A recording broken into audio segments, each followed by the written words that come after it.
बिस्मिल्लाहिर्रहमानिर्रहीम। अस्सलाम वालेकुम। मैं हूँ खानम मानसा शहजादी। स्टेम इंटरनेशनल में खुशामदीद। प्यारे बच्चों, हम उर्दू की किताब बराए जमात पंचम पढ़ रहे हैं और आज हम अपने सबक नंबर 6 की मश्क को हल करेंगे।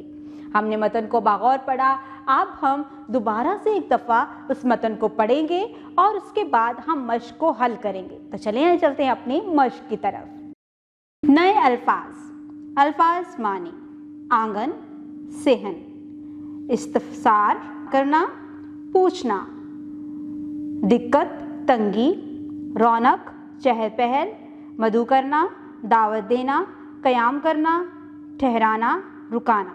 मश्क। दर्जा झैल सवालात के मुख्तसर जवाब लिखें। चारपाइयों का बाजार सा लगने से क्या मुराद है? क्योंकि सेहन में बहुत सारी चारपाइयाँ बिछी हुई थीं, इसलिए ऐसा लग रहा था जैसे यहाँ पर चारपाइयों का बाजार लगा हो। गांव की शादियों में मेहमानों के लिए बिस्तर किस तरह इकट्ठे किए जाते हैं? गांव की शादियों में मेहमानों के लिए बिस्तर पूरे गांव से इकट्ठे किए जाते हैं। ये बिस्तर इकट्ठे करने के लिए गांव के चंद लड़के अपनी जिम्मेदारी समझते हैं और इन बिस्तरों के एक कोने पर मालिक का नाम लिखा जाता है ताकि गांव की शादी के बाद इसे वापस मालिक तक पहुंचाया जा सके। गांव में लोग अपने कमरों में किस किस्म का फर्नीचर रखते हैं? गांव के लोग कमरों में पलंग और मूड़े जैसा फर्नीचर रखते हैं। गांव वालों ने शहर से आने वाले मेहमानों को किस तरह रुखसत किया? गांव वालों ने शहर से आने वाले मेहमानों के लिए अचार, बेसन के लड्डू का मर्तबान, साग की गठरी और ताज़ा मक्खन से तैयार करदा देसी घी बांधकर इन्हें बहुत सारी दुआओं और आंसुओं के साथ रुखसत किया। दर्जा झैल सवालात के तफसीली जवाबात लिखें। गांव की शादी में बारात के आने का मंजर अपने अल्फाज में बयान करें। गांव की शादी में बारात में दूल्हा घोड़े पर सवार था और बाराती पैदल आ रहे थे। गांव में फसल काटने के मंजर कशी अपने अल्फाज में करें। गांव में फसल काटते वक्त एक जश्न सा समा होता है। तमाम मर्द फसल काटने में मदद करते हैं, जबकि गांव की खवातीन घर से खाना बनाकर लाती हैं। गांव और शहर में होने वाली शादी की तकरीब का मुआवजा करें। गांव की शादी में तमाम गांव के अफराद हर काम में शामिल होते हैं और बगैर किसी तफरीक के काम करते हैं, जबकि शहर में लोग शादी हाल में ही आते हैं और खाना खाकर वापस चले जाते हैं। दुरुस्त जवाब के गिर्द दायरा लगाएं।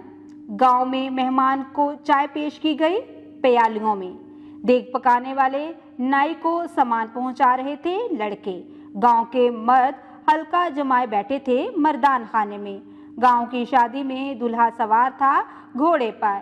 गांव में जश्न का समा होता है फसल काटने के मौके पर। जुबानी इजहार। सवाल नंबर 4। देहाती जिंदगी के मौजू पर इंटरनेट या लाइब्रेरी से कोई कहानी वाक़या पढ़कर दोस्तों को सुनाएं और बताएं कि आपने इस कहानी या वाक़े से क्या सबक हासिल किया है। आपस में बातचीत करने के बाद सबक मिटती रस्में के अहम निकात जमात के साथियों को सुनाएं। लफ्ज़ों का खेल। सवाल नंबर 6। मिसाल के मुताबिक नीचे दिए गए अल्फाज के मुतल्लिक ग्रोही अल्फाज अपनी कापी में लिखें। जैसे यहाँ पे मिसाल में है गांव, फसलें, मवेशी, खेत, कच्चे मकान। इसी तरह हमें 4 नए अल्फाज दिए गए हैं, हम उनके मुताबिक मुतल्लिका ग्रोही अल्फाज बनाएंगे। जैसे शहर, बुलंद इमारतें, अस्पताल, स्कूल, पुख्ता सड़कें और शॉपिंग मॉल। कमरा, खिड़कियाँ, दरवाजे, फर्नीचर, तकरीब, खाना, सजावट, बैठने का सामान। हज, एहराम, तवाफ, खाना काबा, मिना, सफ़ा, मरवा। पढ़ें। सबक के आखिरी 2 पैराग्राफ दुरुस्त तलफ़्फ़ुज़ और रवानगी से पढ़ें, कवायद समझें। हरूफ़े नदा तासफ दिए गए जुमलों को तवज्जो से पढ़ें। अरे आप लाहौर से कब आए? आह मेरे चचा एक हादसे में जाँ बहक हो गए। हरूफ़े नदा वो हरूफ जो किसी को पुकारने या मतवज्जो करने के लिए बोले जाएं, हरूफ़े नदा कहलाते हैं। जैसे पहले जुमले में अरे हरफ़े नदा है। मज़ीद चंद हरूफ़े नदा ये हैं या, ए, अरे, ओ, अजी वगैरह। حروف تعصف وہ حرف جو غم، افسردگی، افسوس ظاہر کرنے کے لیے بولے جاتے ہیں حروف تعصف کہلاتے ہیں۔ جیسے دوسرے جملے میں حرف تعصف ہے، چند حروف تعصف یہ ہیں ہائے ہائے، افسوس، وغیرہ۔ سوال نمبر 8، دیے گئے جملوں میں درست حرف ندا اور حرف تعصف چن کر لکھیں اور جملہ مکمل کریں۔ پہلا جملہ ہے ڈیش آپ کہاں جا رہے ہیں، ارے آپ کہاں جا رہے ہیں۔ دوسرا ہے میری بکری گم ہو گئی ہے، یہ افسوس کا جملہ ہے، اس لیے اس میں ہم استعمال کریں گے ڈیش کے ہم آپ کی خدمت نہیں کر سکے، افسوس کے ہم آپ کی خدمت نہیں کر سکے۔